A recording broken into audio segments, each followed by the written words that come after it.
Depois da renúncia de Fidel Castro, a comunidade internacional está de olho agora na Assembleia Nacional, que vai escolher o sucessor dele.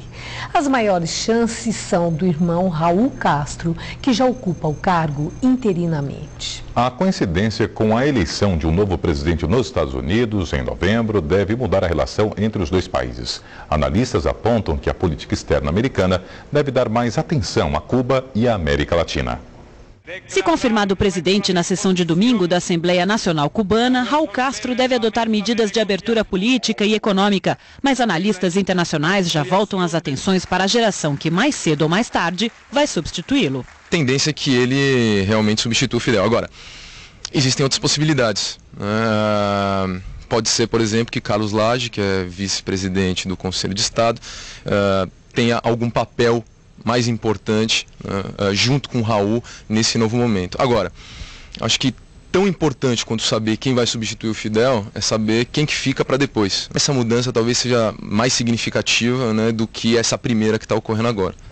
Fidel Castro renunciou, mas não perdeu a influência sobre os rumos da ilha, como demonstram os quase 2 anos em que manteve o irmão como presidente. Independentemente do líder escolhido para sucedê-lo, as decisões de governo serão menos centralizadas, avalia o economista Ladislau Dalbor, consultor das Nações Unidas. Para ele, mesmo integrada ao mundo globalizado, a ilha, hoje com produto interno bruto de 50 bilhões de dólares, não vai adotar um modelo capitalista tradicional. Haverá liberalização progressiva, o que significa, por exemplo, abertura para a formação de pequenas e médias empresas, facilidade para a formação de cooperativas, né?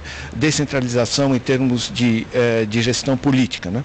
Nós estamos evoluindo para sistemas que vão equilibrar Estado, empresa e organizações da sociedade civil. Não há mais soluções simples do tipo do tempo da Guerra Fria, vamos privatizar tudo o que resolve ou vamos estatizar tudo o que resolve. O embargo norte-americano a Cuba segue inalterado após a renúncia de Fidel Castro. Mas a aposentadoria do ditador reacendeu o debate sobre a política externa da nação mais poderosa do mundo, que vai escolher um novo presidente em novembro. Até agora, os principais candidatos à sucessão de George Bush preferiram adotar um discurso cauteloso em relação à ilha. Para o republicano John McCain, a oferta de qualquer auxílio a Cuba antes que a ilha realize eleições e liberte prisioneiros poderia servir para impulsionar um novo regime. Já a senadora democrata Hillary Clinton divulgou nota dizendo que o povo americano está pronto para encontrar o novo governante cubano se ele seguir pelo caminho democrático. O líder da corrida entre os democratas, Barack Obama, foi o mais flexível. Disse que o país tem de se preparar para relaxar o embargo na hipótese de Cuba adotar medidas de abertura democrática. Raul Castro, de 76 anos, deve ser oficializado no domingo como presidente de Cuba. Nos 19 meses de internação de Fidel Castro, Raul demonstrou ser um homem pragmático. Ele adotou medidas que, para analistas internacionais, indicam a disposição de abrir o regime comunista, mas de forma lenta e sob absoluto controle do governo. Alegria nas ruas de Miami, na Flórida, onde vivem mais de 1,5 milhão de cubanos e descendentes. O motivo é, claro, a renúncia de Fidel Castro.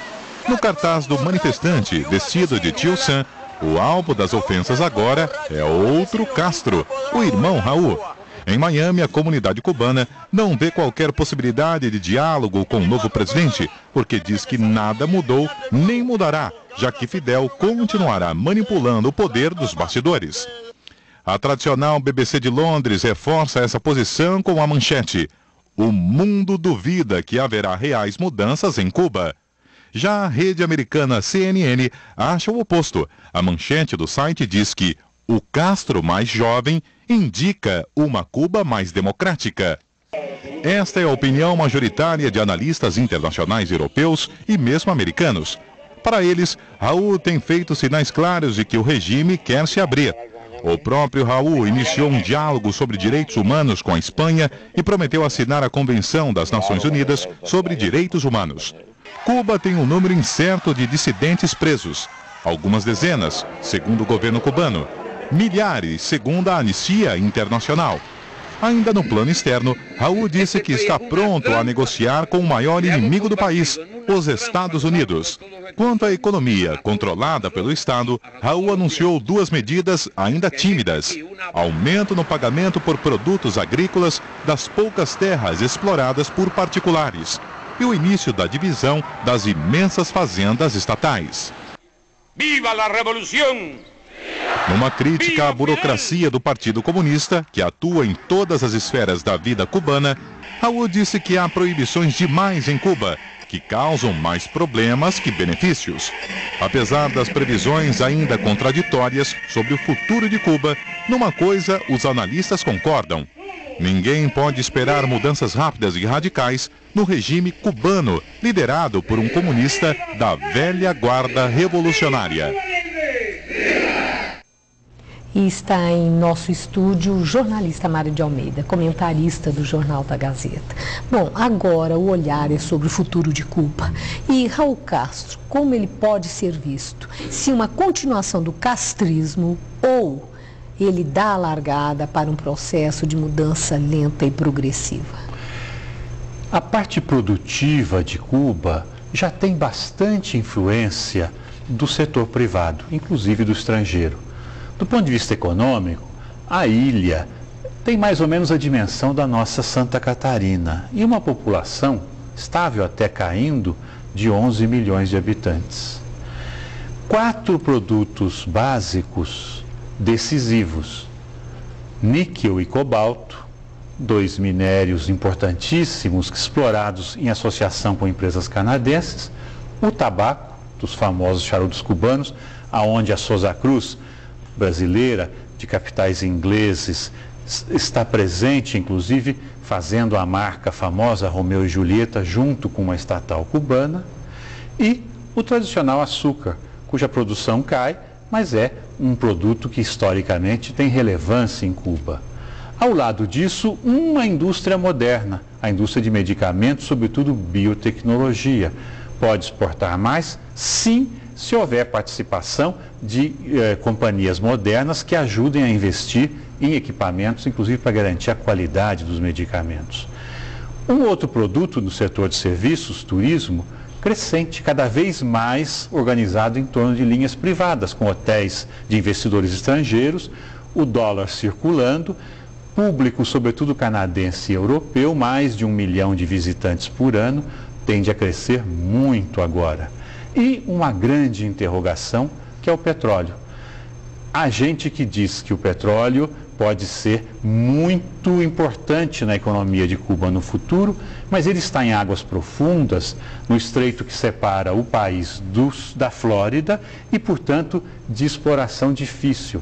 A Petrobras já esteve lá em 2003, 2004, saiu e está voltando este ano, propondo-se a perfurar e fazer um sistema de concessões a risco, parecido, aliás, com o brasileiro, onde já estão, por sinal, companhias norueguesas e indianas, e, no caso, se o lado positivo, otimista for verdade, Cuba pode ser uma exportadora de petróleo daqui a alguns anos. Agora, e a parceria do Brasil com Cuba se amplia? O centro dessa parceria são investimentos brasileiros.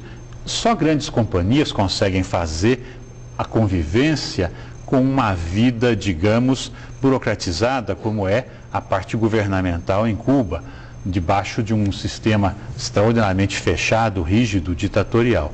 Então, algumas exportações sim. Agora, como investimentos na parceria, apenas grandes protagonistas: Petrobras, Souza Cruz, eventualmente Vale do Rio Doce, por exemplo. Para encerrar, Mário, a questão da conquista tão alardeada por Fidel Castro dos indicadores sociais de Cuba. Agora, com a renúncia, até isso aí está sendo questionado. Faz sentido esse questionamento? De um lado, sim. A população cubana tem boas escolas, pelo menos tem os melhores índices em testes de toda a população latino-americana, inclusive os 25% menos bons alunos, a parte inferior do sistema educacional cubano é melhor do que a média da América Latina. Saúde boa, mas a população diminuindo, porque o índice de fertilidade, a natalidade está muito baixa, as pessoas estão sem confiança.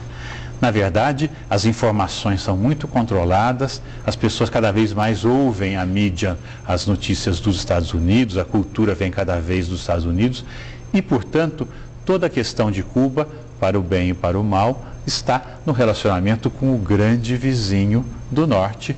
E aí é que as coisas vão começar a se desenhar, sobretudo a partir do ano que vem. Obrigada, Mário. Boa noite. Boa noite.